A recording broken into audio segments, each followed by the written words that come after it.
Hello people. आज का जो एपिसोड है that is based on problem solving. हमने लास्ट एपिसोड्स तक जितना कुछ हमने थ्योरी सीखा है, बायो-सेवर्ट लॉ सीखा। बायो-सेवर्ट लॉ के यूज़ करके हमने एक फाइनाइट वायर के लिए फाइनाइट करंट कैरिंग वायर के लिए किसी एक पर्टिकुलर लोकेशन पे मैग्नेटिक फील्ड क्या होता है वो देखा है। उसके अलग अलग केसेस देखे हैं। आज हम उनका एप्लीकेशन देखेंगे। मैंने अलग अलग वेराइटी ऑफ क्वेश्चंस लिया ताकि हम सारे टाइप्स ऑफ क्वेश्चंस को अटैक कर पाए। ठीक है, सबसे पहला क्वेश्चन एकदम ईजी सा है। देखो, current flows due north in horizontal transmission line. देखो ये दिख रहा है, ये करंट है जो कि ड्यू नॉर्थ फ्लो कर रहा है। मैं थोड़ा बड़ा कर देता हूँ।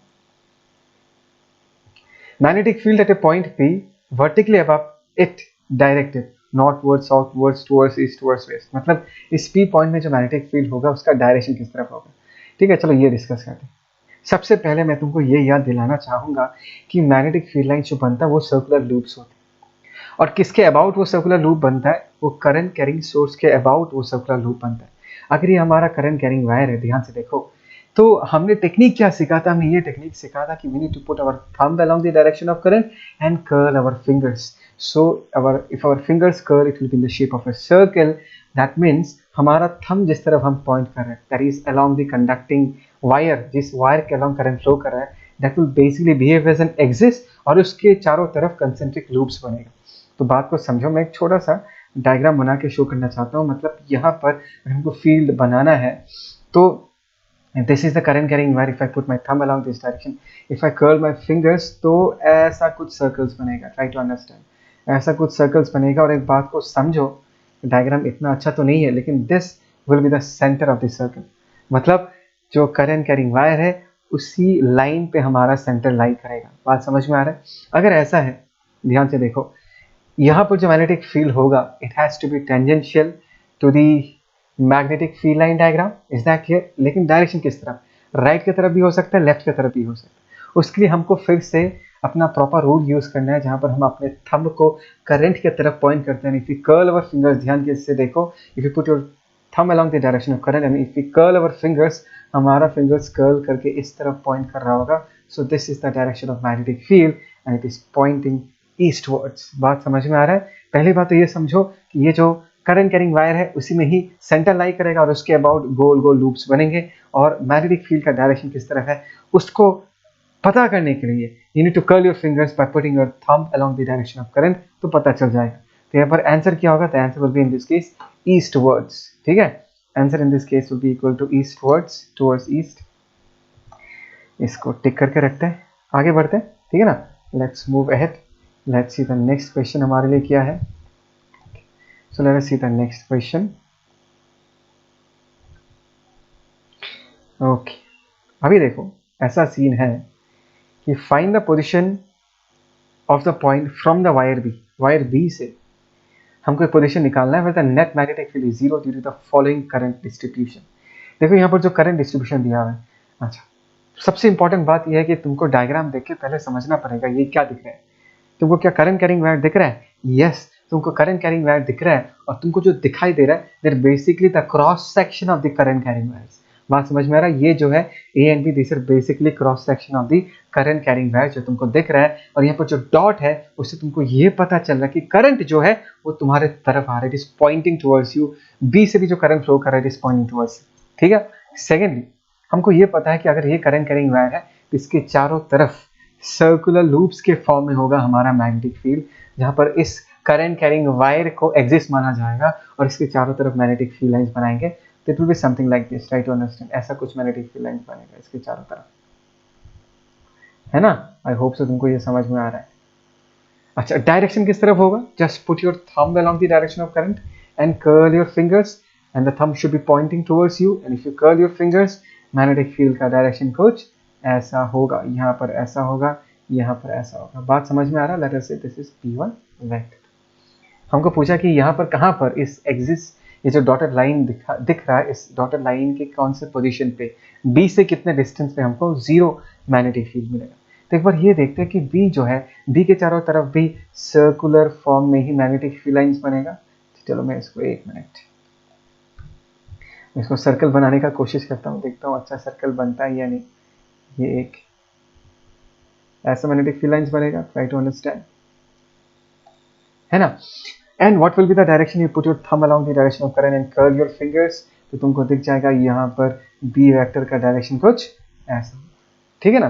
तो ध्यान से देखो यहाँ पर कहीं पर भी, यहाँ पर बीच में, अगर बीच में नहीं, sorry not in the middle, somewhere कहीं पर भी अगर मैं दोनों का बी का डायरेक्शन चेक करना चाहूँ, दोनों का बी का डायरेक्शन चेक करना चाहूँ, तो मुझे ये दिखाई देगा कि ए वाले के लिए मैग्नेटिक फील्ड का डायरेक्शन ऐसा आएगा एंड बी वाले के लिए मैग्नेटिक फील्ड का डायरेक्शन ऐसा आएगा। So there is a possibility that एक दूसरे का मैग्नेटिक फील्ड एक दूसरे को क्या कर देगा, कैंसिल आउट कर देगा। आई होप सो तुमको इस डायग्राम को देख के फील आ रहा है कि मैग्नेटिक फील्ड लाइंस कैसे डिस्ट्रीब्यूटेड होगा। मैं इसको मिटा देता हूँ, नहीं तो क्लमजी हो जाएगा, ठीक है, जस्ट अ मिनट। अच्छा, अभी ध्यान से देखना, अभी हम सिंपल एक डायग्राम बनाएंगे, ज़्यादा क्लमजी नहीं बनाएंगे। वी ऑल नो कि 5i जो मैग्नेटिक फील्ड प्रोड्यूस करेगा it will B stronger, because 5i current ज़्यादा है, तो वो जो मैग्नेटिक फील्ड प्रोड्यूस करेगा वो भी स्ट्रॉन्ग मैग्नेटिक फील्ड प्रोड्यूस करेगा। एंड बिकॉज b उसमें करंट कम है, 2i है, सोर्स वीकर है, तो वो कम स्ट्रेंथ वाला मैग्नेटिक फील्ड प्रोड्यूस करेगा। एंड हमको हमेशा पता है कि neutral point will always be further away from the stronger source and it will be located near the weaker source.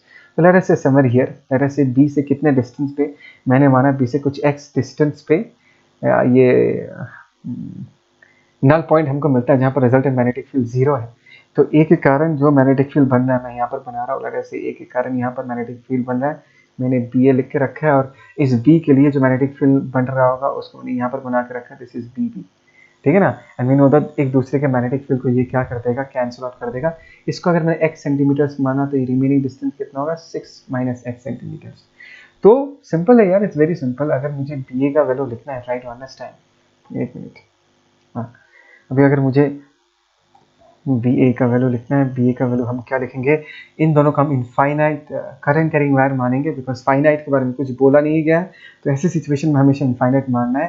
That is mu naught I, current कितना होगा, that is 5i divided by formula क्या था, सिखाया था, that is 2 pi r, r is the distance, यहाँ से यहाँ तक का डिस्टेंस कितना होगा, दैट इज 6 माइनस एक्स। बात को समझो।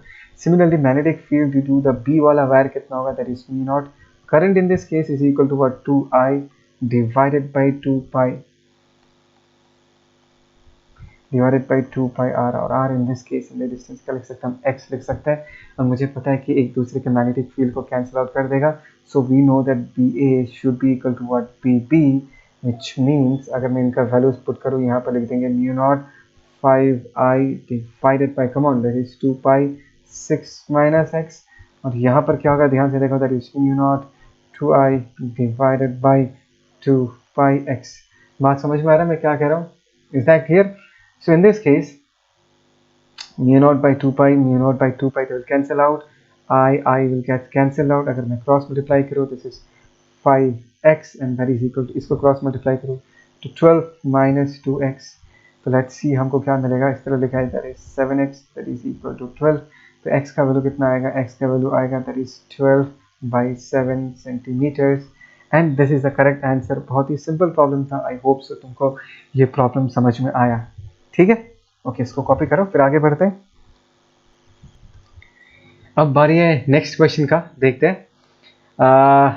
Find the magnitude of magnetic field at the point P due to the following current distribution. देखो अभी तो समझ में आ रहा होगा, इसमें भी आई करंट फ्लो कर रहा है, इसमें भी आई करंट फ्लो कर रहा है, लेकिन कैच क्या है, कैच ये है कि इसमें करंट जो है वो तुम्हारे तरफ पॉइंट कर रहा है, और इसमें जो करंट है that is pointing inside the screen.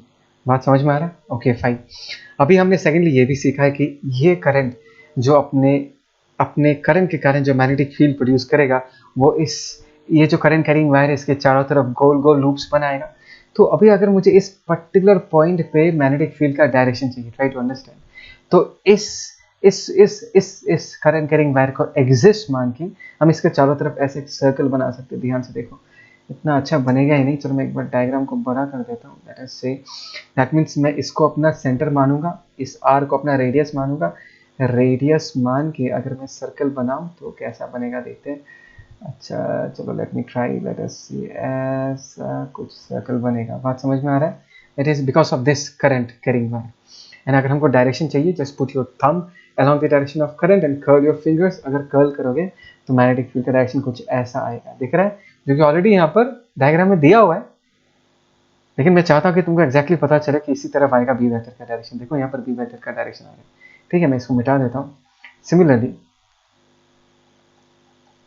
अभी अगर हमको इसके लिए इस पॉइंट पे मैग्नेटिक फील्ड किस तरफ होगा वो देखना है, तो तुमको ये समझना है कि इसके कारण जो यहाँ पर मैग्नेटिक फील्ड बनेगा वो भी सर्कुलर बनेगा, ऐसा कुछ सर्कुलर बनेगा, समझ में आ रहा है।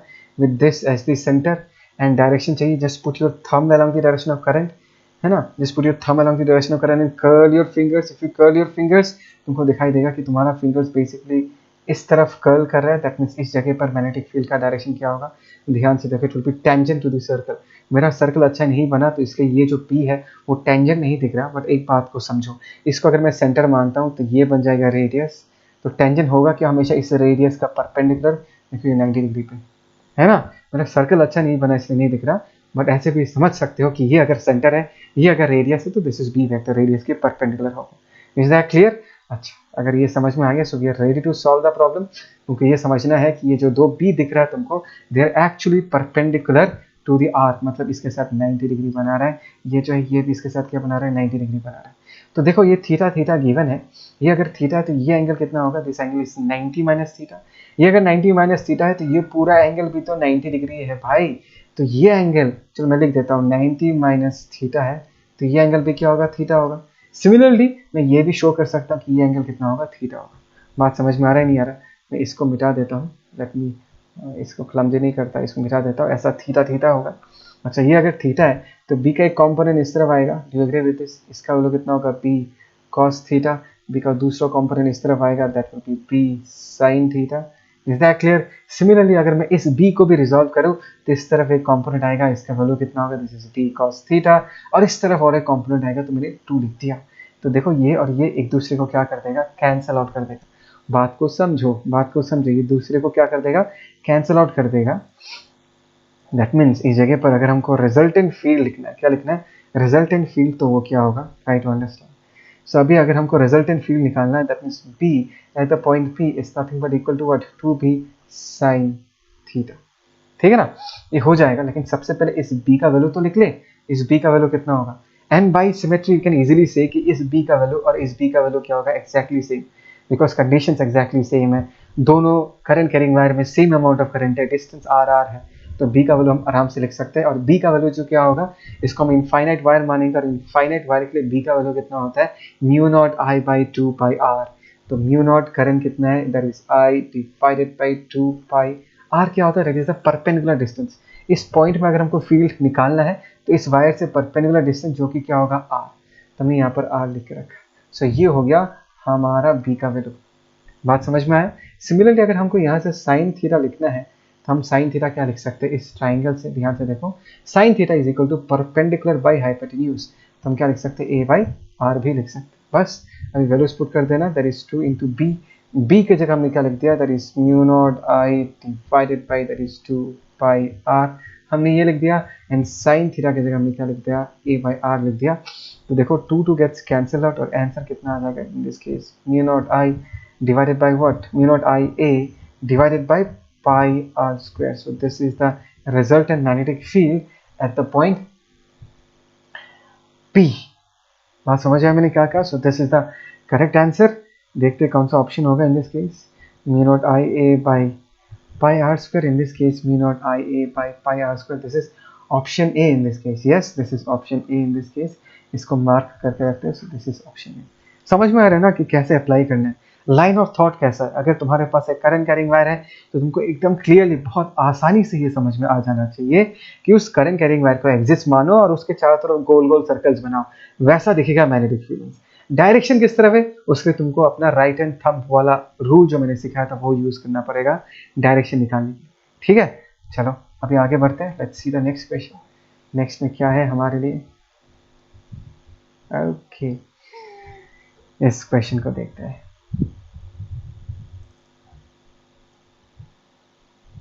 ओके, देखो क्वेश्चन ऐसा है कि there are 2 infinite length wires carrying current 8 ampere and 6 ampere. मैंने डायग्राम बना के रखा है, 8 ampere and 6 ampere placed along x axis and y axis, दिख रहा होगा। Magnetic field at a point 0, 0, d, मतलब ये तो ओरिजिन है, 0 मतलब x भी 0, y भी 0, d मतलब ये डिस्टेंस क्या है, दिस डिस्टेंस इज d, और यहाँ पर हमको मैग्नेटिक फील्ड का रिजल्टेंट वैल्यू पूछा गया है। एंड मुझे लगता है कि तुम लोग तैयार हो चुके हो कि ये इमेजिन करने में कि यहाँ पर 6 एम्पेयर के लिए किस तरफ करंट होगा, सॉरी मैग्नेटिक फील्ड होगा, एंड 8 एम्पेयर के लिए किस तरफ मैग्नेटिक फील्ड होगा। ध्यान से देखो, मैं इस बार फिर से रिपीट कर रहा हूँ, अगर ये 6 एम्पेयर करंट है तो इसको अपना एग्जिस्ट मानो और इसके चारों तरफ सर्कुलर लूप्स बनेगा ना। मैं इस डायग्राम को खराब करना नहीं चाहता, पर चलो ठीक है, मिटा दूंगा। तो ऐसा कुछ सर्कल बनेगा नहीं बनेगा 6 एम्पियर के चारों तरफ। तो यहाँ पर जो मैग्नेटिक फील्ड होगा वो कुछ इस तरफ होगा, because the is the perpendicular distance and यहाँ से हमेशा परपेंडिकुलर होता है, ठीक है ना। सिमिलरली मैं इसको मिटा देता हूँ, ठीक है। सो हमने b ड्यू टू 6 एम्पियर ऐसा लिख के रखा है। डायरेक्शन चाहिए तो you can use your right hand thumb rule, put your thumb along the direction of 6 ampere, curl your fingers, तो इसी तरफ आएगा। सिमिलरली अभी अगर मैं तुमको पूछूं कि एक मिनट, अभी अगर मैं तुमको पूछूं कि इस ब्लू करंट कैरिंग वायर के लिए इस जगह पर मैग्नेटिक फील्ड का डायरेक्शन किस तरफ होगा, तो दिमाग में फटाफट एक इमेजिनेशन होना चाहिए, भाई साहब ये तो है एग्जिस्ट, इसके चारों तरफ गोल गोल सर्कल्स बनेगा, तो कुछ ऐसा सर्कल्स बनेगा, ट्राई टू अंडरस्टैंड, कुछ ऐसा सर्कल्स बनेगा। समझ में आ रहा है नहीं आ रहा। एंड अगर 8 एम्पेयर के अलॉन्ग अपने थंब को पॉइंट करके अपने फिंगर्स को कर्ल करूंगा तो मैग्नेटिक फील्ड का डायरेक्शन कुछ इस तरफ होगा। समझ में आया? That is B due to 8 ampere will be pointing somewhere along this direction. ठीक है, कुछ फील आ रहा है मैं क्या कह रहा हूँ? समझ में आ रहा है ना? Okay, so this is how the magnetic field lines will be directed, and as you can easily see, both the magnetic field due to 8 ampere current and the magnetic field due to 6 ampere current, they are basically making an angle of 90 degree with each other. हमको सिर्फ दोनों का magnitude निकालना है और resultant क्या होगा, root over of a square plus b square. पता है ना, दो वेक्टर्स अगर 90 डिग्री में होता है इसको कैसे सॉल्व किया जाता है। So let's solve this out, ठीक है ना। एक मिनट, ओके, सिंपल सा है, इट्स नॉट दैट डिफिकल्ट। सबसे पहले let us find out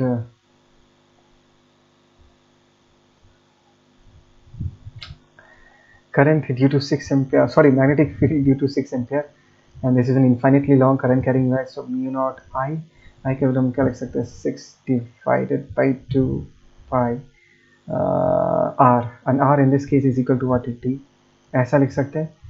Similarly, current due to 8 ampere current carrying, sorry, magnetic field due to 8 ampere current carrying wire, वो कितना होगा, this is mu naught, and current in this case हम क्या लिख सकते हैं, 8 ampere divided by 2 pi r, and r in this case again is equal to what, t। बात समझ में आ रहा है मैं क्या कह रहा हूँ? पक्का। एक तो हो गया mu naught 8 by 2 pi d, दूसरा हो गया mu naught 6 by 2 pi d, and अगर हमको रिजल्टेंट मैग्नेटिक फील्ड निकालना है एट द पॉइंट p, तो हमको क्या करना है, सिर्फ दोनों को स्क्वायरिंग एंड एडिंग करना है और ऊपर में रूट ओवर डालना है। So this is mu naught into 6 divided by 2 pi d the whole square plus mu naught into 8 divided by 2 pi d the whole square। अच्छा, ये मेहनत तुम लोग करोगे, मैं डायरेक्टली आंसर बता देता हूँ। आंसर क्या होगा इन दिस केस,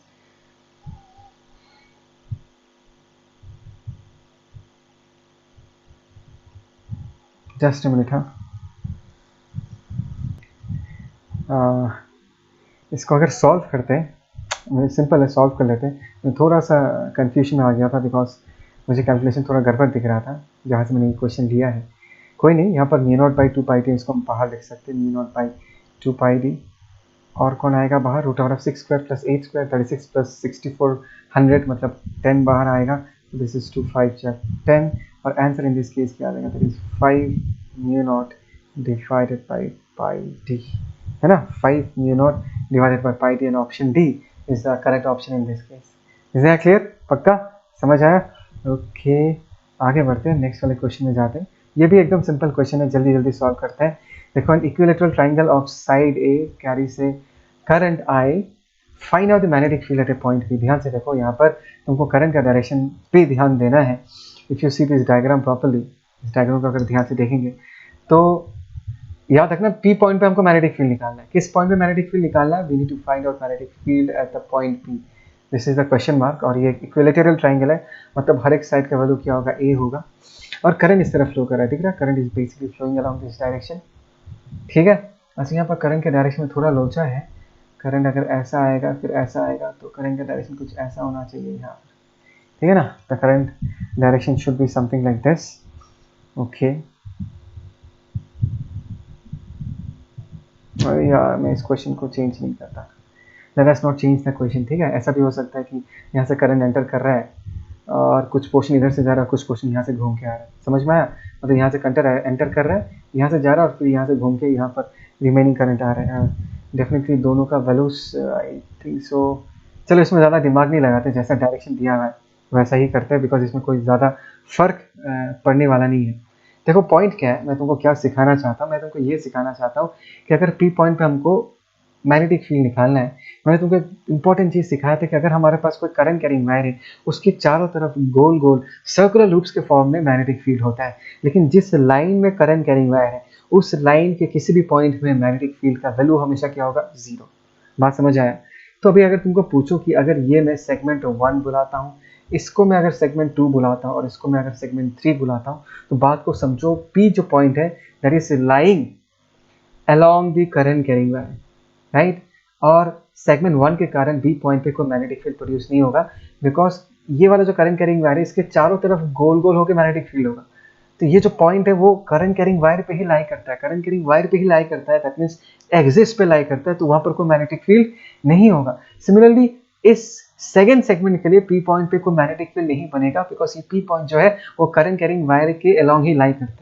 बात समझ आया। अगर यहाँ पर कोई मैग्नेटिक फील्ड बना रहा होगा तो वो ये सेगमेंट बना रहा होगा।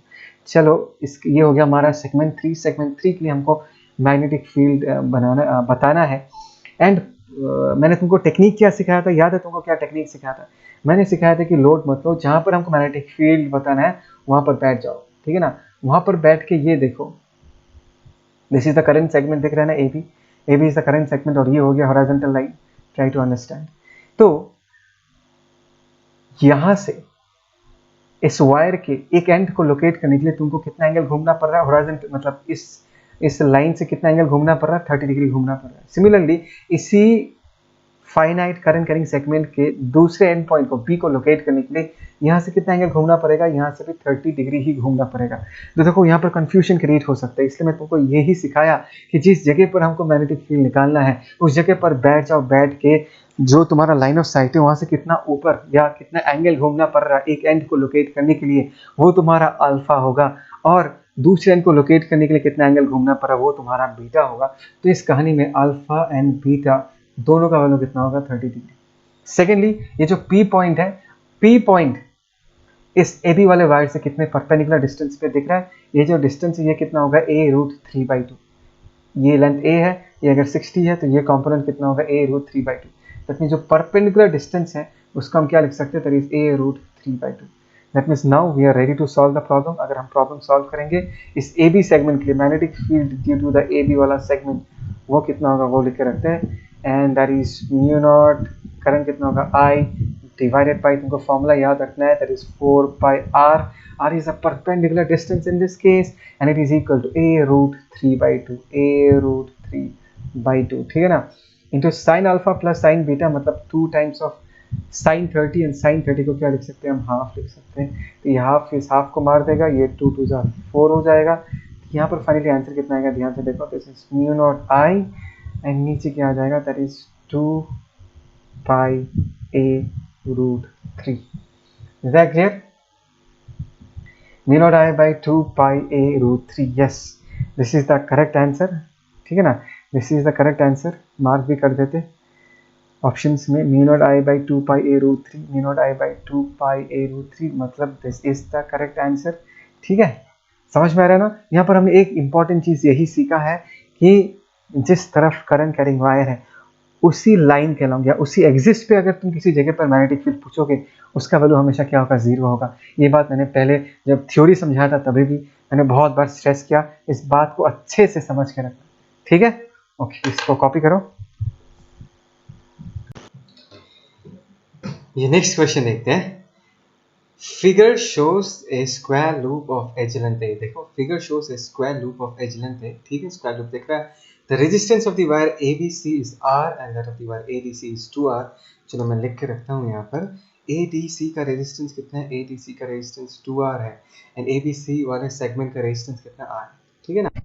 The value of the magnetic field at the centre of the loop assuming uniform wire is.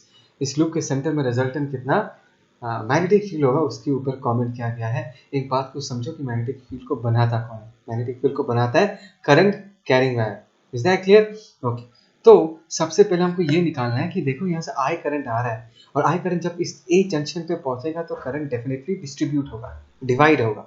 A B सी वाले रास्ते में करंट I1 फ्लो करेगा, ए बी सी वाले रास्ते में कितना करंट फ्लो कर रहा है I2। और एक बात को समझो कि इन दिस सिनेरियो हम ये लिख सकते हैं कि जो आई करंट है that is equal to what, I1 plus I2, ये तो लिख ही सकते हैं। सेकेंडली, अगर तुम ABC वाले रास्ते को और ADC वाले रास्ते को देखोगे तो ABC वाले रास्ते का रेजिस्टेंस R है, ADC वाले रास्ते का रेजिस्टेंस 2R है, और ये जो दो रेजिस्टर्स हैं, तुमको वायर दिख रहा होगा लेकिन दिमाग में इमेजिन करो कि रेजिस्टर है, they are connected between the same two terminals AC। ये वाला रेजिस्टर भी AC के अक्रॉस कनेक्टेड है, और ये वाला जो रेजिस्टर है ADC वाला रेजिस्टर भी AC के अक्रॉस कनेक्टेड है, मतलब ये R and 2R both of them are in parallel.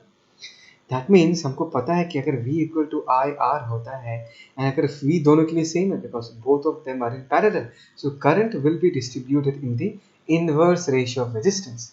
तो सेकेंड स्टेप में हम ये कह सकते हैं कि I1 divided by I2 should be equal to what, I1 के सामने I1 वाले रास्ते का रेजिस्टेंस क्या है R, उसको हम नीचे लिख देंगे। I2 वाले रेजिस्टेंस, I2 वाले रास्ते का रेजिस्टेंस कितना है 2R, उसको हम यहाँ लिख देंगे। सो RR will basically get cancelled out. एक मिनट, यहाँ पर हम क्या लिख सकते हैं कि I1 बाई I2 को हम क्या लिख सकते हैं 2/1। दैट मीन्स डेफिनेटली I1 जो होगा, यहाँ से हम ये लिख सकते हैं कि I1 का जो वैल्यू है वो I2 से क्या है, I2 से ज़्यादा है। Is that clear? तो अभी हमको पता है कि I equal to I1 plus I2, ये रिलेशन भी हमको पता है, और हमको ये भी पता है कि दोनों के बीच का रेशियो क्या है कि I1 by I2 is equal to 2/1।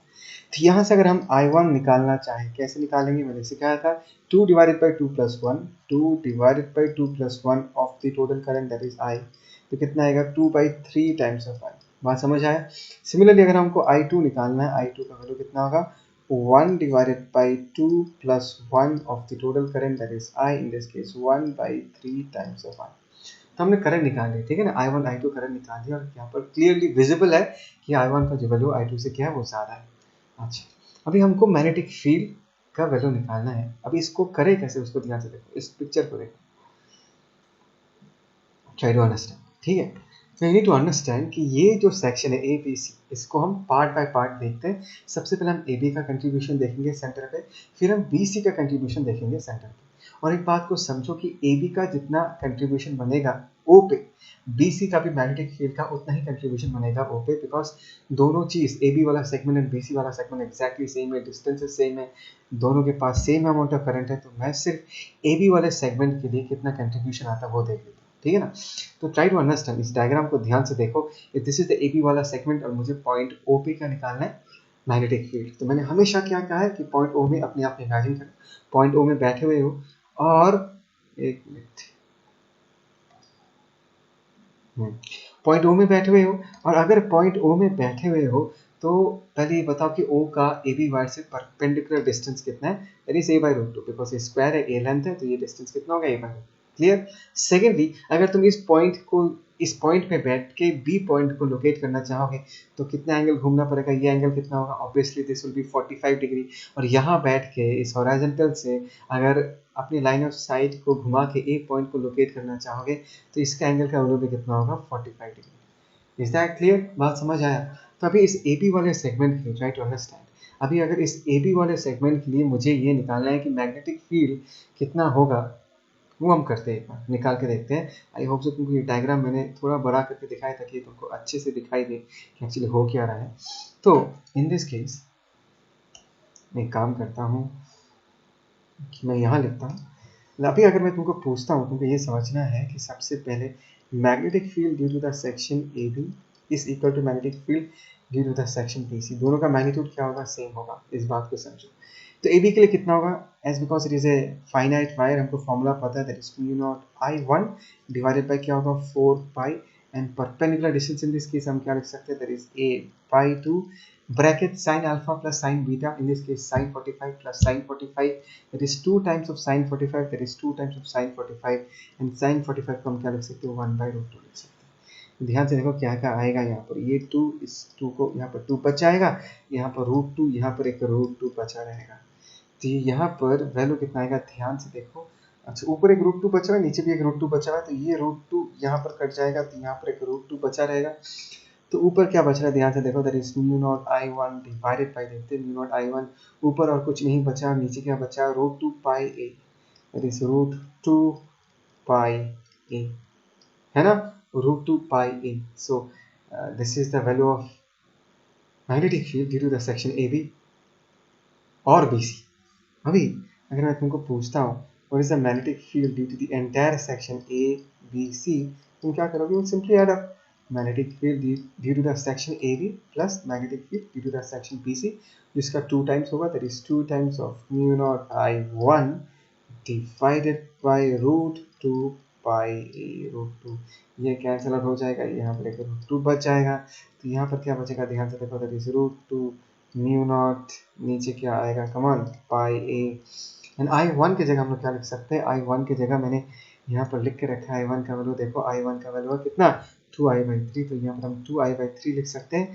चलो लिख के रखते हैं, दैट इज 2i/3, ठीक है। तो ये वैल्यू कितना आएगा ध्यान से देखते हैं, that is 2 root 2 mu naught I divided by 3 pi A, 2 root 2 mu naught I divided by 3 pi. बोलो ये समझ में आया या नहीं आया, ठीक है। अच्छा, अभी हम इसके डायरेक्शन को लेकर थोड़ा डिस्कशन करते हैं। ये जो सेगमेंट दिख रहा है ए बी सी, इसके लिए यहाँ पर मैग्नेटिक फील्ड का डायरेक्शन किस तरफ होगा, एक ही तरीका है, take your thumb, put it along A B, and A B के लिए put it along the current flowing through AB and just curl your fingers। और ये इमेजिन करो अगर तुम्हारा फिंगर्स कर्ल करके तुम्हारा फिंगर्स का जो टिप है जब वो O पॉइंट को हिट करेगा तो फिंगर्स किस तरफ पॉइंट कर रहा होगा, in this case it will be pointing inside the screen, that means तुमको मैग्नेटिक फील्ड का पूंछ दिखाई देगा। तो यहाँ पर बड़ा सा एक पूंछ बना के रखते हो ऐसे करके क्रॉस, समझ में आया, look at the Poonch. Even BC के लिए भी क्या होगा, BC के लिए भी अंदर की तरफ एक पॉइंट करेगा, दोनों का AB वाले के लिए जिस डायरेक्शन में O पॉइंट पे मैग्नेटिक फील्ड प्रोड्यूस होगा, BC वाले के लिए भी O पॉइंट पे उसी डायरेक्शन पे मैग्नेटिक फील्ड प्रोड्यूस होगा। बात समझ आया। अच्छा, अभी हम थोड़ा आगे बढ़ते हैं, let us find out the magnetic field due to the section ADC, है ना, ADC के लिए बनाते हैं, एंड वी ऑल नो कि ADC के लिए कितना होगा magnetic field due to the section AD plus magnetic field due to the section DC।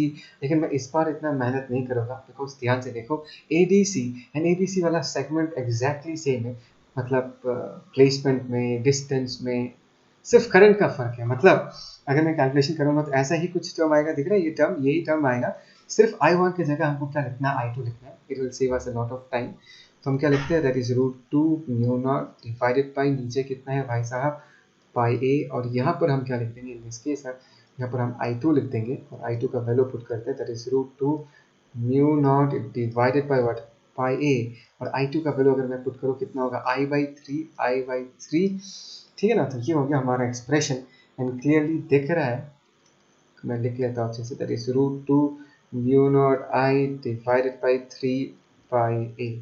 अच्छा, और एक बात, इसका डायरेक्शन निकालना बहुत ही ज़रूरी है। एक बार ये सोचो कि डायरेक्शन किस तरह होगा, just put your thumb along the direction of current, let us talk about the segment AD। if you put your thumb along the direction of current and if you curl your fingers, try to understand, if I put my thumb along the direction of current and if I curl my fingers, तो fingers जब O point को hit करेगा तो तुमको feel आना चाहिए that the fingers are pointing towards you। मतलब ADC वाले सेगमेंट के लिए O पॉइंट में जो मैग्नेटिक फील्ड का डायरेक्शन होगा, it will be pointing towards you, that means you look at the head of the magnetic field, तो इसका जो डायरेक्शन होगा that will be pointing towards you, तो ऐसा हो, ठीक है। दैट मीन्स अभी अगर मुझे यहाँ पर रिजल्टेंट फील्ड निकालना है तो मुझे दोनों को माइनस करना पड़ेगा। तो यहाँ पर जो ये वाला निकला एंड ये वाला मैग्नेटिक फील्ड निकला, ऊपर वाले सेगमेंट का नीचे वाले सेगमेंट का contribution, they're opposite of each other, minus करना पड़ेगा, ठीक है। ये समझ में आ गया। लेकिन उसके पहले मैं एक इंपॉर्टेंट चीज़ और बताना चाहूँगा, एक बार इस सेगमेंट के बारे में डिस्कस करें कि इसके कारण कितना होगा मैग्नेटिक फील्ड।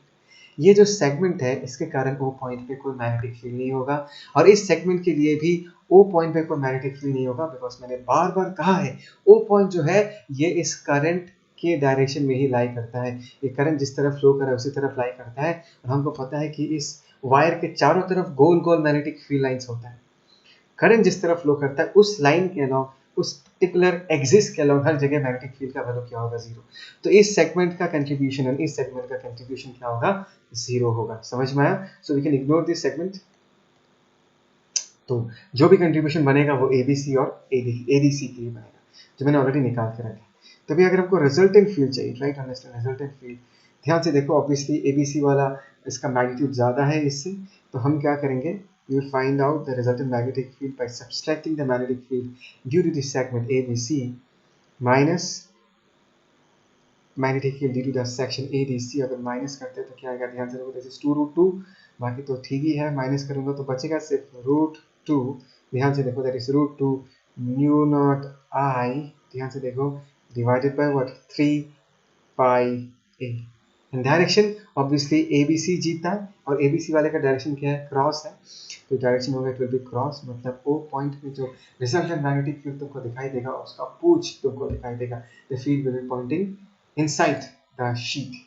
बात समझ में आ रहा है? ये बहुत बढ़िया क्वेश्चन है, इसको अच्छे से लिख के रखो, बहुत ही सही क्वेश्चन है, मैंने इसको अच्छे से डिस्कस किया है। क्वेश्चन लिखो और खुद से करना, तब जाके तुमको एक्चुअली पता चलेगा कि ऐसे क्वेश्चंस को कैसे करना पड़ता है। ठीक है, ठीक है, ओके, अभी पॉज करके अच्छे से इसको लिखिए। ओके, नेक्स्ट क्वेश्चन देखते हैं। In the figure shown a large metal sheet of width W। देखो try to understand, this is a large metal sheet, और शीट का तुम टॉप फेस देख रहे हो, मतलब बात समझ में आ रहा है। और इस शीट के सरफेस के अलाउंग करंट फ्लो कर रहा है, ये जो आई करंट है this is distributed all over the length of the sheet. ठीक है, चारों current all over the sheet flow कर रहे हैं। Carries a current I uniformly distributed in its with W. Find the magnetic field at a point P which lies in the plane of the sheet। यहाँ पर P point जो कि A distance पे, यहाँ पर फील्ड कितना होगा, magnetic field कितना होगा वो पूछा गया है। बढ़िया क्वेश्चन है, सिंपल क्वेश्चन है, not that difficult. It all depends कि तुम इस क्वेश्चन को सोचते कैसे, एंड आई थिंक जो तुम सोच पाओगे। देखो इसको करने का तरीका क्या है, हम ये जो शीट है ना, इसमें करंट क्या कर रहा था, current is distributed all over the width of the sheet, right. तो इस क्वेश्चन को करने के लिए हम ऐसा मानेंगे कि इस शीट के अलावा बहुत सारे करंट कैरिंग वायर्स, एक्चुअली में है नहीं बट इमेजिन करेंगे कि बहुत सारे करंट कैरिंग वायर्स हैं। ये ऑरेंज कलर का दिख रहा है ना, मैंने ऐसा एक सिंगल करंट कैरिंग वायर बना के रखा है ताकि तुमको फील आए, ऐसे बहुत सारे ऑरेंज कलर के side by side current carrying wires है। और ये जो टोटल आई करंट है, ये सारे वायर्स को मिला के टोटल कितना करंट फ्लो करता है, आई करंट फ्लो करता है। बात को समझो, ठीक है। तो मैंने इस पूरे मेटल प्लेट के करंट के डिस्ट्रीब्यूशन को मैंने क्या किया, वायर्स के थ्रू पास करा। That means this I current is passing through a number of wires which is distributed along the sheet. ठीक है ना। अच्छा, अभी एक बात बताओ कि इस पॉइंट से जहां पर हमको फील्ड निकालना है, यहाँ से x डिस्टेंस पे हमने इस वायर को चूज किया, और इस वायर का थिकनेस कितना है, dx। तो इस dx थिकनेस के थ्रू कितना करंट फ्लो करेगा, बहुत ही कम करंट फ्लो करेगा, दैट इज di, है ना। तो इस di का वैल्यू कितना होगा हम कैसे निकाल सकते हैं, ध्यान से देखो, di is equal to, first let us find out current per unit width, मतलब इस पूरे W विथ के थ्रू कितना करंट फ्लो कर रहा है, I करंट फ्लो कर रहा है। तो पर यूनिट विथ कितना करंट फ्लो कर रहा होगा, I बाई W। हमने I बाई W लिख के रखा है। So this is current flowing per unit width, try to understand, current flowing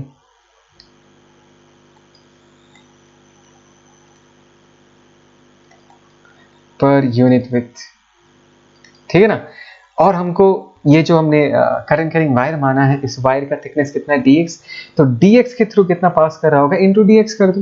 this is current per unit width into dx, मतलब dx के थ्रू कितना करंट फ्लो कर रहा है। तो this is the amount of current flowing. तो ये जो हमने एक di करंट माना है, ये जो करंट कैरिंग वायर तुमको दिख रहा है, इसके कारण इस P पॉइंट पे कितना मैग्नेटिक फील्ड का कंट्रीब्यूशन आएगा, ये तो इनफाइनाइट मान रहे हैं। कितना आएगा वो लिखते हैं, बहुत ही कम आएगा।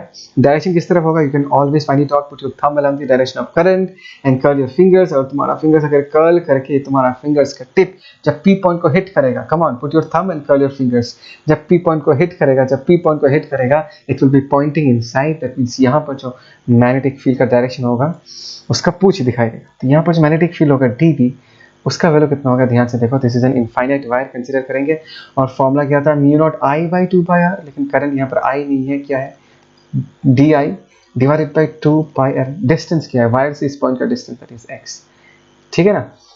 तो यहाँ पर di की जगह हम लोग क्या लिख सकते हैं, di की जगह हम लोग लिख सकते हैं दैट इज I ऊपर इंटू dx, नीचे हम क्या लिख सकते हैं, 2 पाई w x लिख सकते हैं, ठीक है ना। Mu naught I dx, mu naught और di की जगह I dx बाई w, नीचे 2 पाई x। This is small amount of magnetic field. अभी हमको अगर यहाँ पर रिजल्टेंट मैग्नेटिक फील्ड निकालना है, तो मुझे कहाँ से चालू करना पड़ेगा? I need to consider a current carrying wire जो कि यहाँ से चालू होगा, ठीक है, and the last current carrying wire यहाँ पर खत्म होगा। बात समझ में आ रहा है? तो x का वैल्यू कहाँ से कहाँ तक चालू होगा? x का वैल्यू इसका x का वैल्यू होगा x equal to a, and मैं यहाँ से मेजर कर रहा हूँ x का फाइनल वैल्यू क्या होगा? इसका, इस पॉइंट का x का वैल्यू कितना होगा? This is a plus w। ये बात समझ में आ रहा है? x is equal to a plus w। So this are the limits. Magnetic field निकालने के लिए हमको इसको इंटीग्रेट करना पड़ेगा। चलो इंटीग्रेट करते हैं। सो p का वैल्यू कितना होगा इन दिस केस? बाहर निकाल लेते हैं जो कांस्टेंट है म्यू नॉट i। अच्छा लिमिट्स पुट कर देते हैं। यहाँ पर x का वैल्यू क्या होगा? a से लेके x का वैल्यू कहाँ तक वेरी करेगा? That is a plus w तक वेरी करेगा।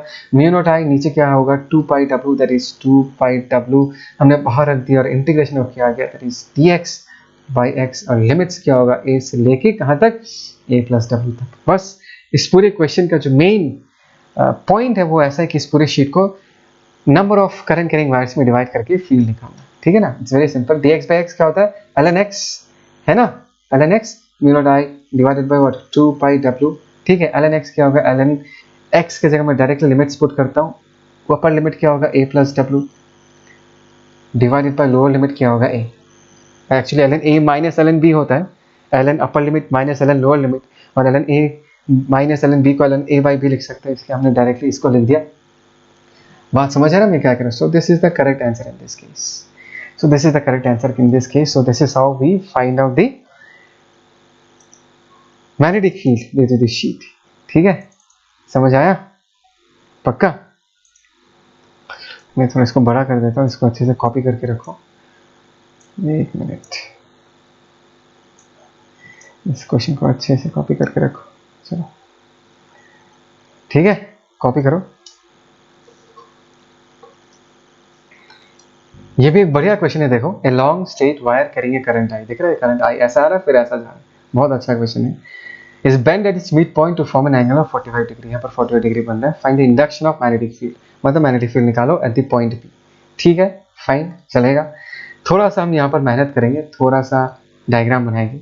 सबसे पहले एक बात को समझो कि हमने इस पूरे सेगमेंट को, ये भी इन्फिनिटी तक एक्सटेंड कर रहा है, ट्राई टू अंडरस्टैंड, ये भी इन्फिनिटी तक ही एक्सटेंड कर रहा है।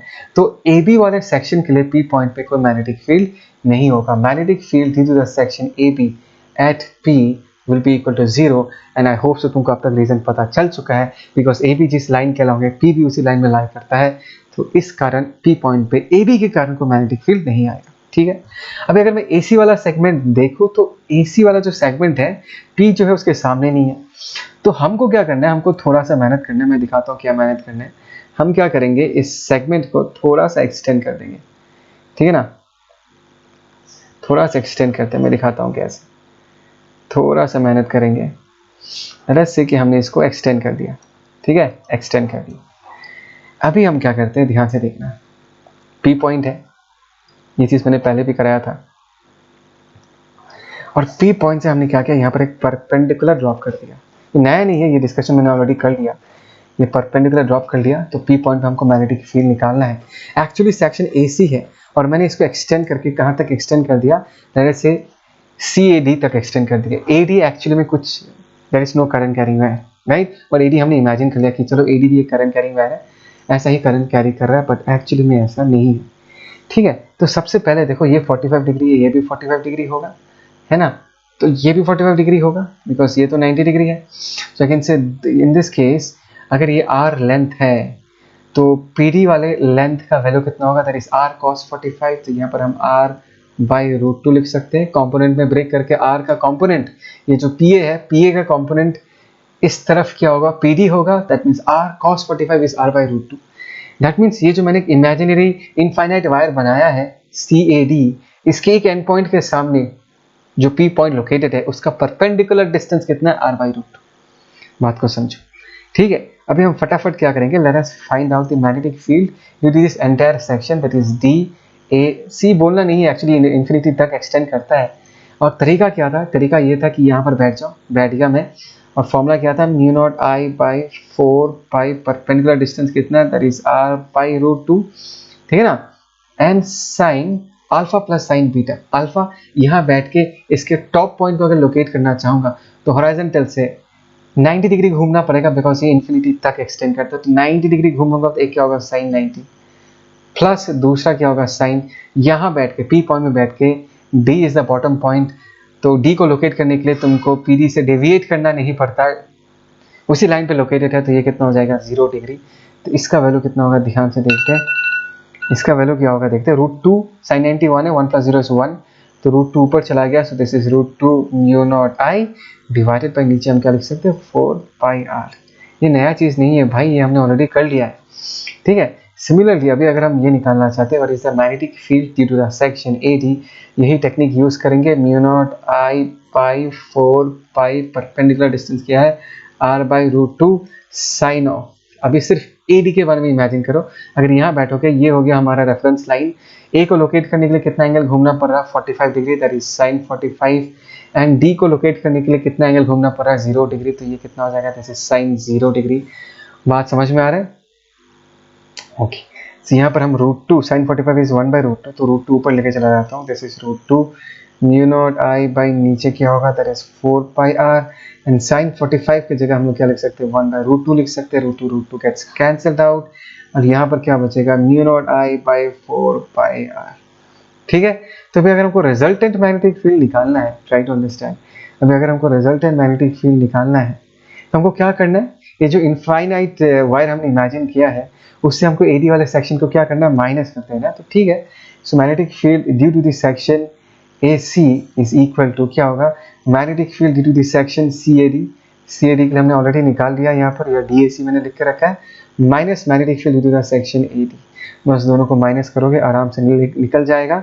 तो अगर माइनस करूंगा ध्यान से देखो, μ0I बाई 4πr, इसको कॉमन ले सकता हूँ, हमने μ0I बाई 4πr को कॉमन ले लिया, और बचा क्या, दैट इज √2 - 1।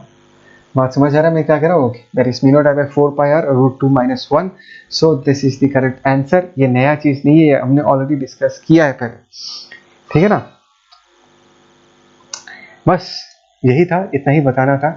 इस बार different kinds of problems that will come across, और ये सब प्रॉब्लम्स अगर एक बार समझ लोगे कि कैसे यूज़ करना पड़ता है, डायरेक्शन कैसे निकालना पड़ता है, जो फॉर्मूला हमने सीखा उसको यूज़ कैसे करना पड़ता है, लाइफ एकदम ईजी हो जाएगा इन सब प्रॉब्लम्स को लेकर। सारे प्रॉब्लम्स को खुद करना, खुद प्रैक्टिस करना, खुद सोचना है, ठीक है। सो ठीक है, डन, टेक केयर, बाय।